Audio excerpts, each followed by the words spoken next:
Hello मेरे प्यारे विद्यार्थियों, स्वागत करता हूं आपका अपने YouTube चैनल आर्ट संग्रह के एक शानदार क्लास।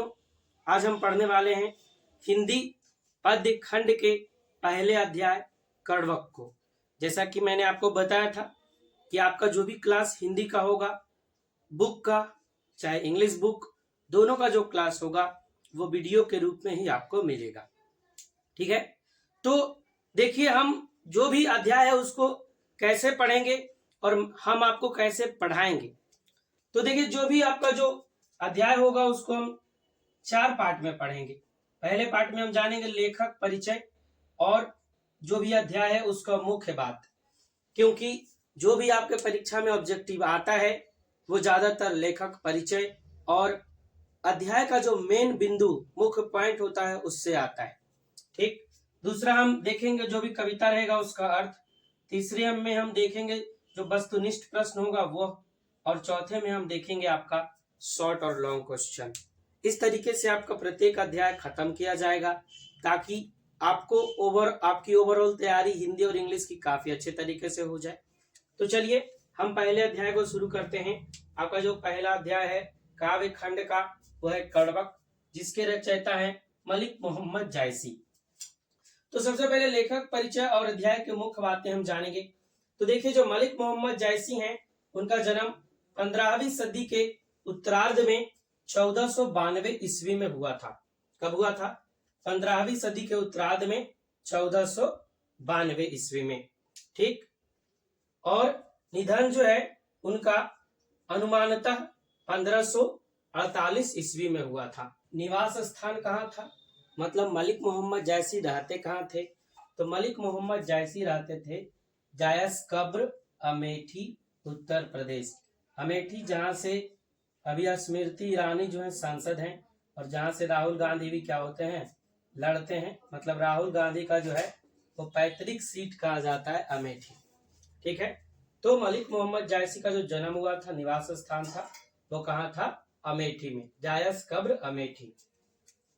अब देखिए आगे बढ़ते हैं। मलिक मोहम्मद जायसी के पिता का क्या नाम था? तो मलिक मोहम्मद जायसी के पिता का नाम था मलिक शेख ममरेज। क्या था? मलिक शेख ममरेज। ठीक, मलिक मोहम्मद जायसी के 2 गुरु थे, है ना। कोई भी फकीर होते हैं, संत होते हैं तो उनके गुरु तो होते ही हैं, है ना, जिससे वह शिक्षा ग्रहण करते हैं। वैसे कोई भी जो व्यक्ति है उनके गुरु होते हैं, है ना। गुरु बिना ज्ञान नहीं मिल सकता है, ऐसा हमारे ग्रंथ, हमारे विचारों में कहा गया है ना। देखिए क्या कह रहा है। तो गुरु कौन थे? तो इनके 2 गुरु थे, सूफी संत शेख मोहिदी और दूसरे थे शेख अशरफ जहांगीरी, जहांगीर। ठीक, इनका वृत्ति बोले तो वृत्ति कहने का मतलब है पेशा, पेशा यानी व्यवसाय, कि वो क्या काम करते थे, है ना। तो मलिक मोहम्मद जायसी एक फकीर थे। पहले बचपन में या बचपन से थोड़े से जब बड़े हुए तो ये किसानी करते थे, लेकिन उसके बाद ये साधु के साथ घूमने लगे और ये भी क्या बन गए? फकीर बन गए। ठीक है, जैसे आपके हिंदू धर्म में क्या होता है, जो संत बोलते हैं, जो भी साधु होते हैं उनको संत बोलते हैं, है ना, महात्मा बोलते हैं। इस्लाम धर्म में वही साधु और संत को फकीर कहते हैं। दोनों सेम है, भले ही धर्म क्या है दोनों का अलग है। देखिए अब इनकी कृतियां क्या है। कृतियां मतलब ये कौन कौन सा रचना किए हैं, क्या क्या लिखे हैं, और इससे आपके परीक्षा में प्रश्न जरूर पूछेगा।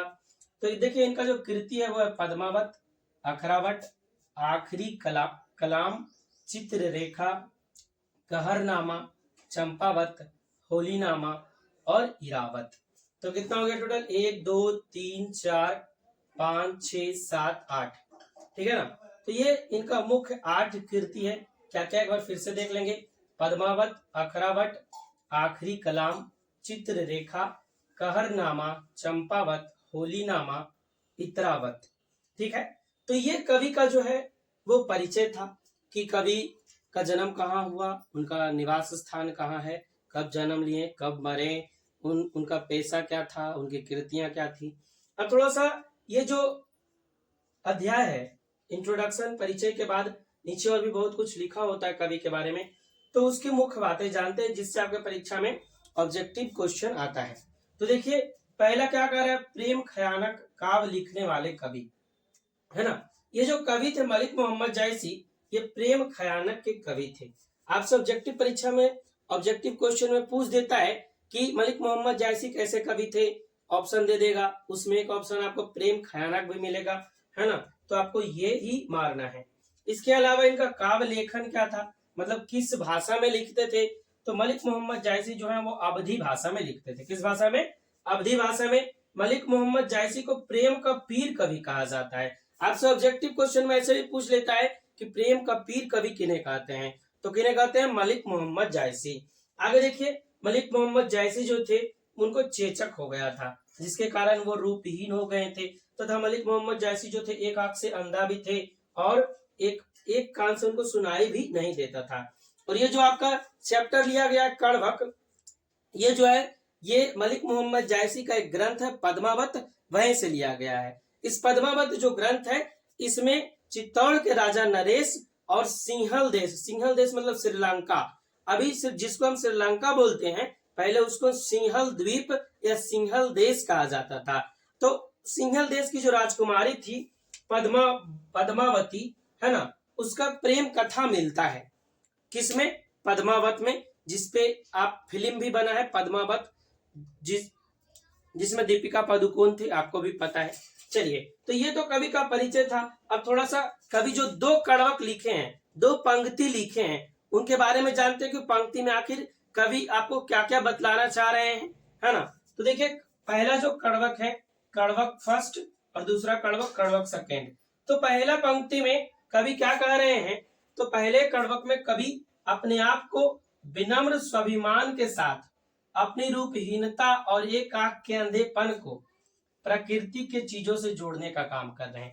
मतलब कवि यह बताते हैं प्रथम कड़वक में कि हम जो हैं वो क्या है, रूपहीन हैं। क्यों है, क्योंकि हमारे शरीर में जो है वो चेचक का दाग है, जिसके कारण हम रूपहीन दिखते हैं, है ना। और दूसरा बात, हम एक आंख से क्या है, काने हैं, तो हमारा शरीर जो है वो तो वैसे ही क्या है, रूपवान नहीं है ना, हम सुंदर नहीं दिखते हैं।